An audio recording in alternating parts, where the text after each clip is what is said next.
Buenos días, buenas tardes, buenas noches. En este video vamos a dar toda la información y hacer un breve análisis de lo que fue el empate en Rosario ayer por la noche entre Central y River. Seguramente para la gente neutral haya sido uno de los mejores partidos de todo el campeonato.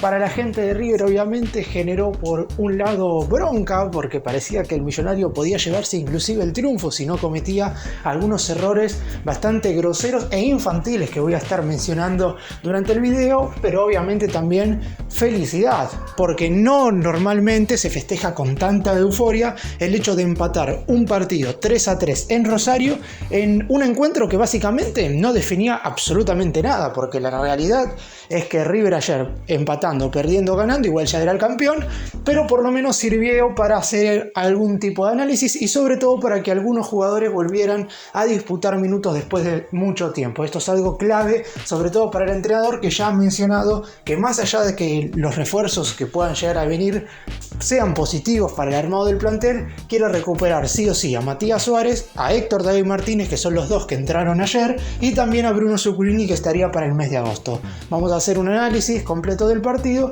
que en general dejó algunas buenas sensaciones, pero obviamente también algunos rendimientos flojos. ¡Empecemos! Voy a comenzar, como hago siempre, haciendo un breve análisis y comentario de cada uno de los jugadores que arrancaron el cotejo como titulares y también hablando un poco de los que ingresaron en el segundo tiempo, porque fueron muy importantes los cambios en general que hizo De Michelis en la segunda parte. No tanto quizás por la influencia que tuvieron en el partido, más allá de que uno de esos sí fue muy importante, sino por el hecho de que mencioné recién, que muchos jugadores están volviendo a jugar después de bastante tiempo. Pero arrancamos con los titulares sorpresivamente, por lo menos en mi opinión atajó Ezequiel Centurión, descanso para Armani. Es medio difícil ponerle quizás un puntaje a Centurión en este caso porque tuvo cero responsabilidad de los 3 goles de Central. La realidad es que los 3 se los metieron abajo del arco sin nada que hacer, pero obviamente si te metieron 3 goles es medio difícil decir que tuvo un buen partido. Por eso mismo, sin destacarse, sin tampoco tener influencia ni positiva ni negativa, estuvo defendiendo correctamente el arco del más grande. Los defensores jugaron en general todos mal, obviamente que hay distintas varas. Herrera tuvo un flojo desempeño teniendo en cuenta que no aportó en ofensiva y en defensiva le ganaron en todo momento. Rojas también tuvo un muy mal partido, tanto como primer central como lateral por la derecha. Mamana, otro que no solamente tuvo un mal partido, sino que el segundo tanto de central es una distracción muy pero muy grosera por parte del jugador que volvía a jugar también después de mucho tiempo. Capaz que a Mamana podemos ponerle ese asterisco, pero el error en el segundo gol del equipo canalla verdaderamente no puede suceder. Y Elías Gómez, que también volvió a jugar después de todo lo que le pasó y sin cometer errores terminó siendo el mejor de la defensa, más allá de que tampoco estuvo firme a la hora de defender, porque la realidad es que no estuvo seguro ni sólido en ningún momento, y de hecho se vio una gran diferencia cuando salió Elías Gómez y entró Enzo Díaz para jugar de lateral izquierdo, una diferencia muy notoria de jerarquía. Por lo menos Elías Gómez no tuvo errores como sí lo tuvieron los otros 3.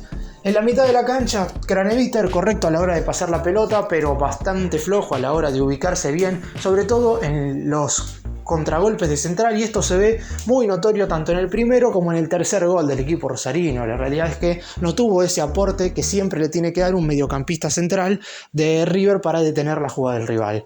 Palavecino jugó un flojo primer tiempo, pero un correcto segundo tiempo. La realidad es que estuvo más participativo en la segunda etapa.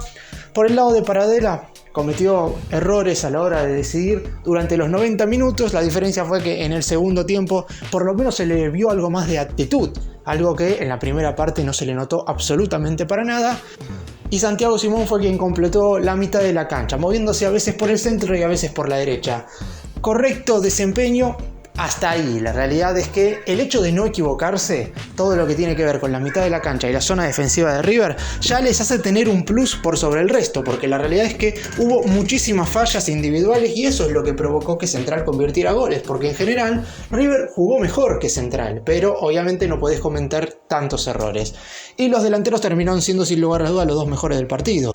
Solari por su influencia total en el resultado, una asistencia y 2 goles, y además ya en el primer tiempo había tenido 2 situaciones muy claras. prácticamente es el único de los 11 que jugaron que podría llegar a pelear un lugar como titular en el partido por Copa Libertadores. Y Rondón, si bien es cierto que en el primer gol de Central rebota mal la pelota, más allá de que después hay muchos errores de los defensores que no pudieron en ningún momento subsanar ninguno de los ataques de Central, por lo menos Rondón le pudo ganar en bastantes oportunidades a los defensores del equipo rival. En el primer tiempo no convirtió un gol por un mérito total del arquero Jorge Brown, que con una mano le tapa el remate al venezolano, y después sí logra empatar el partido en primera instancia luego de una muy buena asistencia de Solari.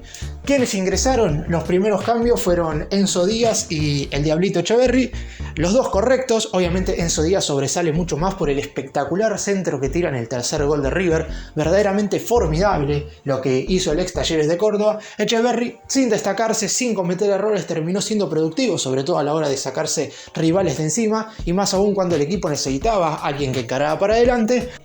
Después ingresaron Borja y Martínez, en el caso del colombiano, que subió una historia de Instagram como reprochando un poco la decisión del DT por poner a Rondón como titular y no a él. En mi opinión, esto no sirve de mucho, más allá de que esté en de acuerdo un poco con Borja, porque la realidad es que me parece que debió haber sido titular, pero no ayuda porque esto no lo va a poner desde el arranque. A fin de cuentas será De Michelis quien termine decidiendo absolutamente todo, y Martínez volvió a jugar después de mucho tiempo, prácticamente sin cometer errores ni tampoco con grandes aciertos. Y el último cambio terminó siendo Matías Suárez, que pudo jugar 10 minutos. Esperemos tenerlo para el segundo semestre porque sería un jugador importantísimo, sobre todo de cara a los segundos tiempos. Y ahora también, como hago siempre, voy a analizar por separado cada uno de los tiempos. Más allá de que en general River fue superior a Central, en la etapa inicial no pudo mostrar toda esa superioridad en base al traslado de la pelota y sobre todo en base a cortar correctamente los ataques del equipo rosarino. Porque si bien es cierto que el elenco anfitrión no generó tantas situaciones de gol, de hecho solamente tuvo dos claras en el primer tiempo, una fue el gol y la otra un cabezazo de Alejo Vélez al travesaño, un atacante verdaderamente formidable que ya le había convertido 2 goles a River en la victoria de Rosario Central el año pasado en el Estadio Monumental en el último partido de Marcelo Gallardo como DT del más grande Núñez. Ahora le vuelve a convertir los 2 goles, los 2 primeros, por lo que ya le ha convertido 4 en los últimos 2 partidos. Verdaderamente espectacular lo del atacante de Central, pero ahora vamos a enfocarnos más en los futbolistas de River. El gol, justamente el primero de los de Vélez, llegaría producto de una jugada en la cual Rondón no logra rebotar bien la pelota y después con 3 pases rápidos el conjunto rosanino se metió básicamente abajo del arco de Centurión, porque McAllister se la da a Malcorra, Malcorra le abre a la izquierda para el colombiano Campas, Campas tira el centro para Vélez y Vélez la empuja, y ninguno de los defensores de River pudo obstruir ninguno de esos pases, cuando la realidad es que los futbolistas de Central no hicieron movimientos tan ilógicos ni sorpresivos. La realidad es que siguieron la jugada como tenían que hacerla y ninguno de los futbolistas de River logró interceptar ninguno de los pases. Por eso, y como dije anteriormente, más allá del error inicial de Rondón a la hora de rebotar la pelota hacia atrás, la realidad es que una defensa bien instalada y sólida, ese gol no se lo hacen absolutamente nunca. Después, en este primer tiempo, quizás River pudo tener más superioridad en cuanto a situaciones de gol que en cuanto a dominio del juego. Hubo 2 jugadas de Solari bien tapadas por Brown y después la espectacular atajada del arquero del conjunto local frente a Rondón, un zurdazo que parecía que se tenía que meter sí o sí y el guardameta la tapa estirando uno de sus brazos, verdaderamente un atajadón del arquero de Central, pero en definitiva le alcanzó con lo que hizo en el primer tiempo al equipo rosarino para irse ganando por 1-0. Justo, a mi entender, no, pero obviamente este River totalmente suplente, porque esto también hay que decirlo, de los 16 jugadores que participaron en este partido, es decir, de los 11 titulares más los 5 que ingresaron en el segundo tiempo, el único titular indiscutido es Enzo Díaz, y después está Solari, que dependiendo del esquema que pueda elegir De Michelis, está o no como titular, si es que elige jugar con 2 delanteros o solamente con 1. El resto fueron futbolistas alternativos y por eso mismo me parece que englobando los 90 minutos estuvieron a la altura de las circunstancias. En el segundo tiempo llegarían los goles de River. El Millonario no podía pasar 2 partidos seguidos sin convertir tantos, y de hecho, si también sumamos los compromisos anteriores, Ya son 2 de los últimos 4 encuentros en los cuales no logra anotar. No lo hizo frente a San Lorenzo, no Nueva Sombra y tampoco frente a Talleres. Por suerte el equipo no perdió y eso es positivo porque nunca en el ciclo de Michelis habían perdido 2 cotejos consecutivos. Siempre después de una derrota. De hecho River había ganado el siguiente encuentro. En esta oportunidad no le tocó ganar, pero como dije, de los 16 jugadores, 14 fueron totalmente suplentes. Uno puede ser suplente titular y solamente uno ingresado en el segundo tiempo es indiscutiblemente un futbolista de arranque en el equipo de De Michelis. El empate llegaría después de una buena jugada colectiva en general, donde participaron Simón, Palavecino, que logra abrir hacia el costado derecho para Solari, buen centro del máximo asistidor que tiene River en este 2023, no siendo titular Solari ha sido importante en general, y Rondón que se anticipa muy bien a su marca y 1-1 el partido. Después llegaría la igualdad de central, donde no haya pasado absolutamente nada antes de eso la defensa de River. La realidad no es que River estaba defendiendo bien, sino que Central no atacaba, en ningún momento lograba ser productivo en ofensiva como para incomodar a la defensa de River. Porque yo creo que si Central se hubiera animado un poquito más, casi con seguridad a la zona defensiva de River lo hubiera incomodado, porque la realidad es que ninguno de los defensores que estaban hoy en cancha pudo dar esa seguridad defensiva que tiene que dar un jugador de River. Eso más allá de ser suplente o titular, porque después a vos te puede faltar la jerarquía necesaria como para ser titular en un partido de Copa Libertadores, y está claro que hay algunos jugadores de River que no pueden hacer eso, y por eso hay que hacer una limpieza de plantel una vez acaben los octavos de final contra Inter. Pero en un partido contra Central me parece que el equipo tiene que mostrar otra cara defensivamente. Lateral de Hamilton Campas lo hace para Malcorra, Mamana se duerme inexplicablemente, centro de Malcorra y gol de Vélez. Acá no voy a responsabilizar tanto ni a Enzo Díaz, que había ingresado como segundo central, ni tampoco a Elías Gómez, que en teoría son los que tendrían que haber llegado a cortar el centro para Vélez, sino porque es Mamana el que tiene que impedir el lateral de Campas hacia Malcorra. No le puede ganar tan fácil, así como el Millonario en muchas oportunidades en este semestre se ha aprovechado de la defensa rival por un lateral, esta vez Central es quien se lo hacía a River. Por suerte apareció Pablo Solari, remate de derecha, fuertísimo al palo izquierdo de Brown prácticamente en la jugada posterior, y 2-2. Llegaron los cambios tanto por parte de River como de Central, y después hubo una buena jugada colectiva por parte del equipo rosarino. Me parece que fue lo mejor que hizo el elenco anfitrión en todo el partido. Taco de Infantino, asistencia para Ferreira recién ingresado, remate cruzado a la derecha del Centurión, nada que hacer para el arquero de River, y 3-2. Y se moría el partido, terminaba, pero apareció el centro espectacular de Enzo Díaz. Sensacional lo del lateral izquierdo, que ya había pasado a jugar en ese sector porque había ingresado Héctor David Martínez para jugar de segundo central, por lo que Enzo Díaz se movió a la izquierda. No llega Borja porque lo tomaban, era un penal claro si es que finalmente la jugada no terminaba en gol, y por detrás de todo Solari marca el 3-3. Mucho enojo en la gente de Central por los 7 minutos agregados, pero en definitiva hicieron tiempo todo el partido, escondieron las pelotas y River se lo terminó empatando. Vamos ahora a diferenciar las cosas positivas y las cosas negativas que tuvo este encuentro, que en teoría no influye absolutamente nada, me refiero al resultado final, en el futuro de River, ni en este semestre ni en el 2023. Lo único que hizo esta igualdad fue asegurarse que el Millonario como mínimo va a sacarle 4 puntos al segundo al final del torneo. Por el momento River le saca 10 unidades a Talleres, el equipo cordobés puede sumar 6 puntos, y en caso de que River pierda el último cotejo ante Racing del próximo viernes, en ese caso quedarían los 4 puntos de ventaja. Para nada más sirve, ya está clasificado el Millonario a la Copa Libertadores del año que viene, y además ya se ha coronado con esta liga profesional.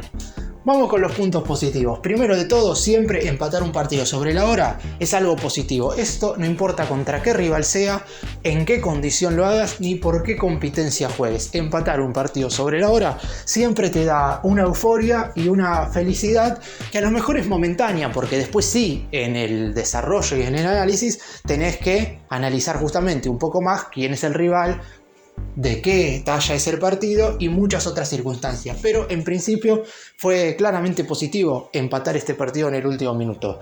Otra cosa positiva, claramente, y por lo hecho en el segundo tiempo, Solari tiene que jugar como delantero, basta de ponerlo como extremo pegado a la línea, porque va a pasar algo parecido a lo que le pasó a Barco el año pasado, que lamentablemente el muñeco, a mi entender, en muchos cotejos se equivocaba, poniéndolo tan tirado a la izquierda sobre la raya. En esta oportunidad Solari en el segundo tiempo sobre todo, y en el primero en general también, puede ser que a veces también el futbolista juega un poco mejor en algunos momentos del partido que en otros, pero Solari jugó de delantero y es de los que tiene que jugar, y me parece que tiene ahí un futbolista de Michelis muy importante como para probar como titular en el partido por Copa Libertadores si es que quiere jugar con dos atacantes.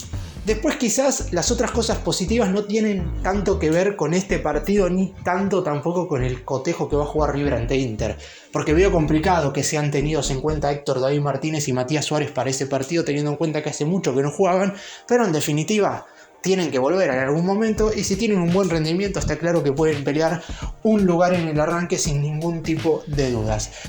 Y después, metiéndonos en el partido en sí, a mi entender hubo un cambio de actitud en comparación del primer tiempo con el segundo, más allá de que también a mi entender River mereció el triunfo antes de tiempo.